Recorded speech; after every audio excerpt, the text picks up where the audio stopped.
But here we go. This is the Tenderly video I promised. I'm just going to take snippets and discuss sections that I think will help you in performing this a little better.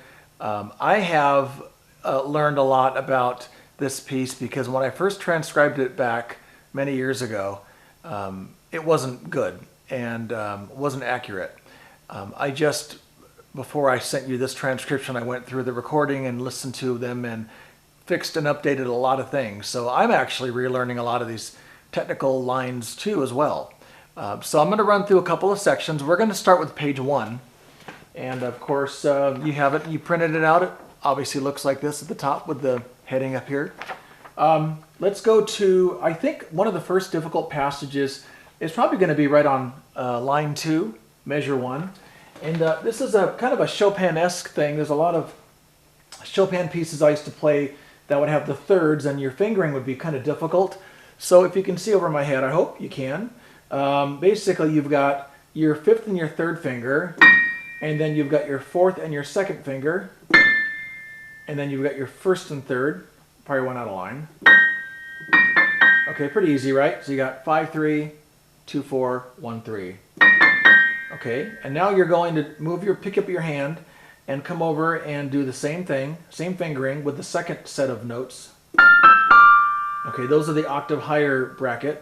And then you're going to pick your hand up and do the same thing.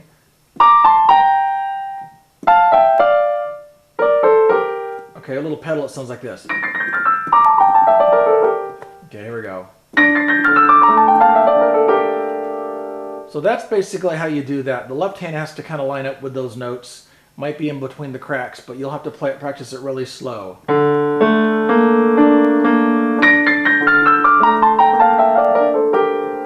Okay? And then the second run right there, you start with the right hand. It's a whole tone scale, and you've got left hand, do the same thing. Right hand. Then you've got a couple of extra notes up here. Those are hard to hear on the recording, but I got those. Okay, one more time. Okay, hopefully that helps on that run. Now we're going to go to the 3rd line on the first page, last measure, and you've got, you look at the page, it's right here. You've got a Art Tatum run coming down, and it's a pentatonic scale. Oscar was very famous for that because he copied that from Art Tatum. Fingering is going to be this, and Jimmy Smith, I met him on the airplane once and said, hey, the trick is you do your thumb and then you go 3rd finger over. Now everyone knows that, but because Jimmy Smith told me that, I had to tell you guys that because that's a cool story. So the fingering is going to be this. 3, 5, 3, 2, 1, 3, 2, 1, 3, 1, 3, 2, 1, 3, 1, 3, 2, 1, 3, 1. So you got, and at the very bottom you got a couple of different notes here. Okay.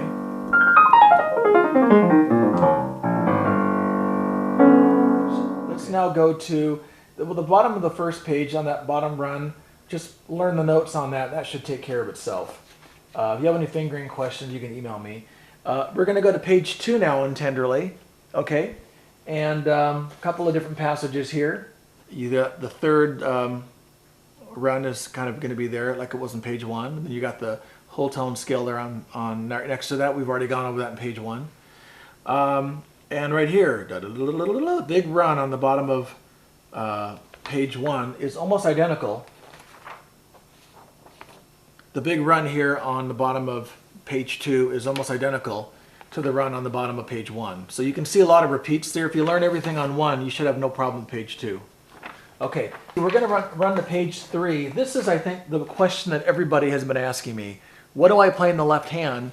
Now, I must admit, I wish I had a bass and a drummer on this when I recorded it, but I did a solo piano rendition. So looking at page 3 now, when the rhythm section comes in, I'm doing a left-handed thing, kind of like Herb Ellis did on the guitar. I'm trying to, because it's a little different, obviously, with him chunking 6 strings and me trying to play the left hand with 5 fingers. So I'm going to take it here to show you to do the left hand comping. Page 3, line 2, where it says solo 1 in the box. That's where I'm going to start. Now the left hand, I've written the chord in for you. G, F sharp, B. Okay? Now what I want to show you is it's a little bit different on the piano than it is on the guitar, obviously, because he can go chunk, chunk, chunk, chunk, and I really don't want to go, because it just doesn't sound as fluid like it does on the guitar with 6 strings. So I'm going to play it like this. I'm almost going to go ba-bum, bum, bum, bum, ba-bum. So I'm going to play the root note, and then I'm going to jump up and play the 2 notes on top. So 1, 2, 3, 4.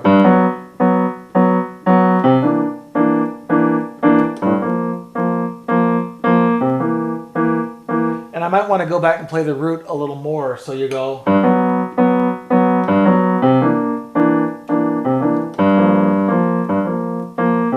And I might hold the bass note down a little bit to give it more of the bass, the root sound. So I'll go.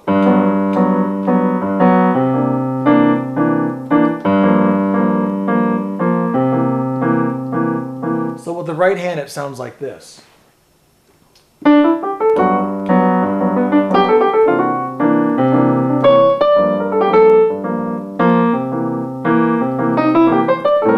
Okay, now here's the problem. I didn't write the rest of it because I assume most people out there know their chords. If you don't, then you need to learn them, because that's the whole idea of playing jazz, and I don't want to give, and plus that would have taken another 10 pages to finish this had I written all the comping in. But once you got that idea of that way I'm playing it right there with that groove, you should be able to continue. Now I'm going to show you right now what those chords are. Okay, so that'll give you you want to write these down if you need to. On line 3, same page, we're on page 3 still, on line 3, I'm going to show you the A minor 7. So a pretty open voicing, pretty standard. Got your A in the bass, you're going to play the 7th, which is a G, right below middle C, and then you got middle C. So you've got 3 notes. You got A, G, and middle C. And a lot of people will say, well, gee, Jim, I don't have huge hands like Fats Waller did to play the tenths. Well, you don't have to, because you're going to do what we call broken tenths. And you're going to play, so you're going to play the root, and then you're going to jump up to the chord. And the D7 is going to be a basic D7 with a shell chord. You got D, F sharp, and C, middle C. Okay, so if you want to write these down, that's your A minor 7, and your D7, and the flat 9 is going to be taken care of in the right hand when you play the E flat. That's why I got the flat 9 in there, but in the root you're just going to play a straight D7 chord.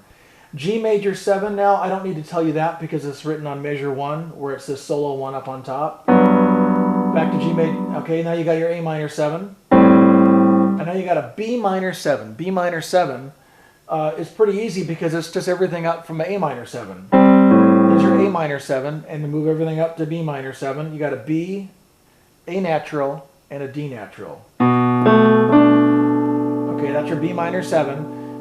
You could do an F sharp in there, but I just choose to do like a simple voicing. And then a D7 back to your shell voicing for D7, and then G major 7. Now your hand will get a little cramped in here, so try to play relaxed, especially right here when you're stretching the whole time. Try to keep it loose when you're doing this, and kind of, if you have smaller hands, you want to jump back and forth and keep it loose. If you have bigger hands, you can hold that root down. I kind of like that better because you can hear that root keep going. And also, as a guitar player or a bass player in a jazz group, make sure you accent slightly the 2nd and 4th beat to give it that groove feel. Something I didn't do on that video. I can't stand the way I play that, but when I listen to it now, I wish I could redo it like this.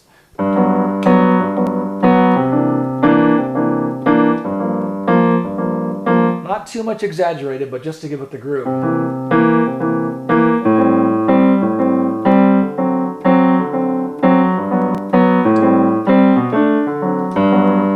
C minor 7, you got, I just gonna do same voicing, shell, C, B flat, that's your 7th, and your E flat, make it the minor 7th.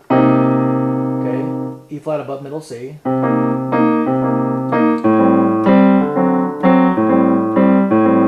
Again, the the right hand on the A minor 7 flat 5, your E flat is in the melody. But the left hand is playing a straight A minor 7. And now I dropped the chords on the 4th bar, F sharp minor 7 below it because I couldn't do it that high.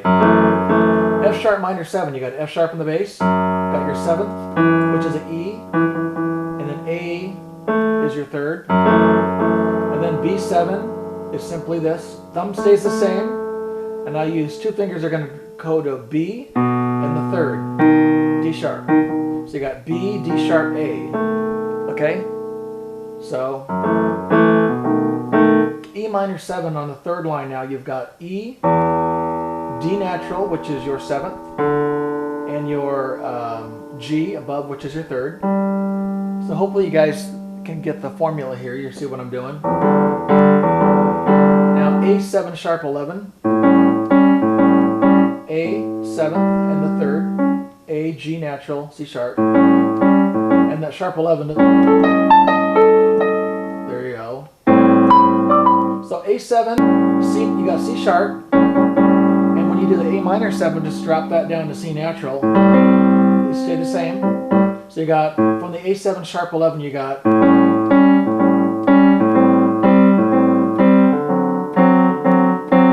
now notice on the next line on the 4th, I'm sorry, let's start from here.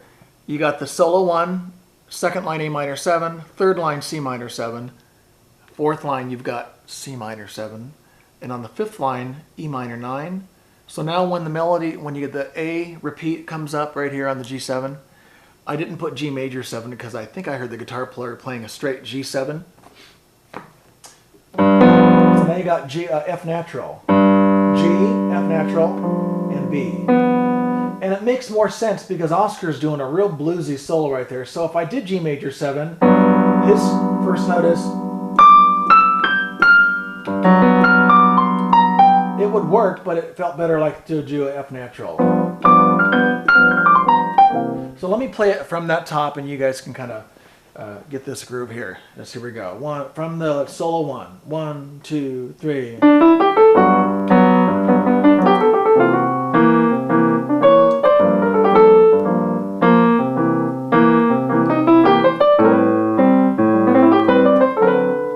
Now I think I do a D sus right there, which is a D, G, and C natural, and then I go to the resolve it to the D7. And that's something I probably just did on my own, or I heard it, I can't remember. So from that 2nd line, A minor 7.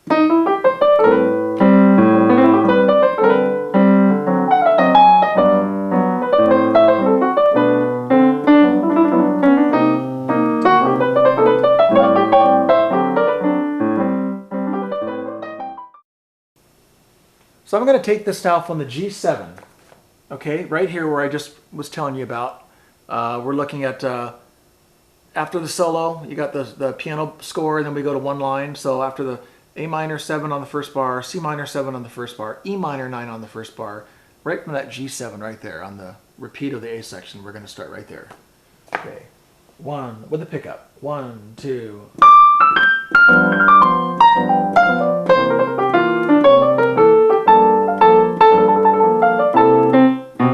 I put those in because I heard Oscar do that. Now also keep in mind that I'm accenting those lines coming down. I didn't write those in, but I'm assuming you can hear those when he's playing it on the record. I exaggerated it there so you could hear it. And now we're G minor 7. Just, it kind of ruins the groove solo piano wise, so I could just do this.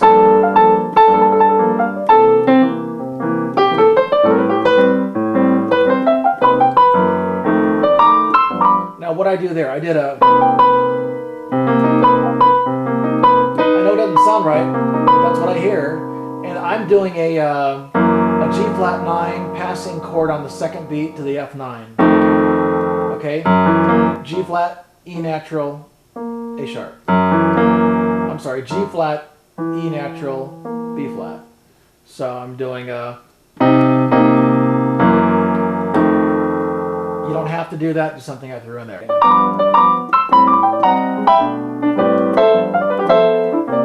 I probably should have written those in. If you want to get your pencil, right on that third line from the bottom where it says G7, and you got this on the right hand. Okay, I do this. G7 for 2 beats. And then on the third beat, I put an A minor 7. And then on the fourth bar of that line, I put a B minor 7 on the first beat, and then A minor 7 on the second beat. And then on the third beat for 2, I do the G back to G major 7. So I go.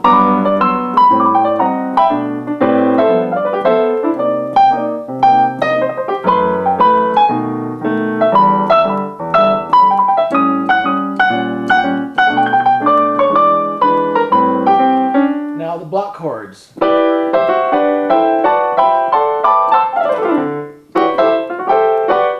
That should be pretty self-explanatory, I think. I hope it is.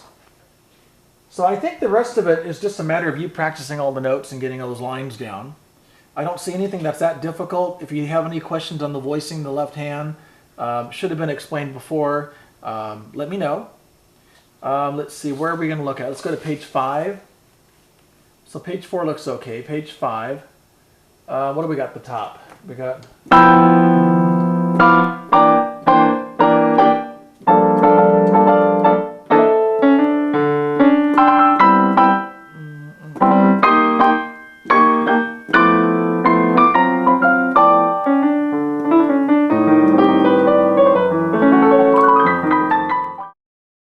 Okay, so we're going to skip to the bottom of page 5. The top of page 5 is almost like the introduction, a little bit different, but it's very close. Shouldn't have any problems with it if you can get 1 and 2. But at the very bottom, when Oscar ends this particular rendition, I'm going to run the fingering for you there. Let's take it second to bottom line. We got...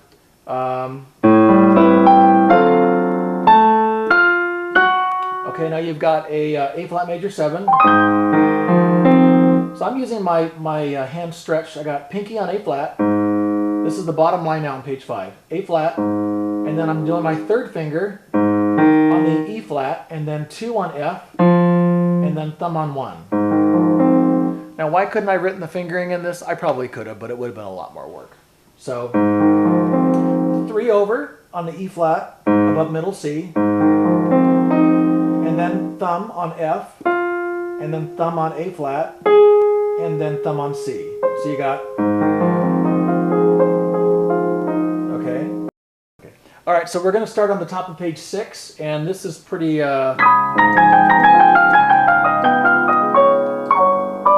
it's pretty very classical. They're very Chopin-esque again. So the trick is lining up the left hand with the right hand. I suggest practicing it really slow, and if you need to, like my teacher used to do, get a pencil and draw the left hand, and if they go within the cracks of the right hand, then so be it. But make sure you just come on beat 2 with the 2 notes together, and on beat 4 the 2 notes together. That triplet before, good luck. That's all I can say. And practice it slow. And then the very last lick here is a very interesting thing that Oscar did a few times. We're going to start on, we're on page 6 on measure 2, and the left hand plays C sharp. And now you've got 2 fingers to play the right hand, whatever 2 you choose. I choose 2 and 4. And then you're going to play half step up, and then you're going to play the same 2 fingers on the...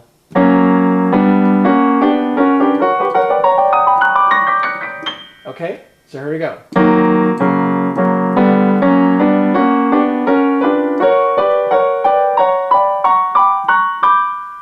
All right, so that's your song. If you have any questions, email me, call me. Actually, don't call me, I won't answer it. So just text me, email me, whatever you want to do, and I will answer any questions for you guys. Good luck with this, and thanks again for ordering the transcription, and I'll be many more to come real soon. Thank you.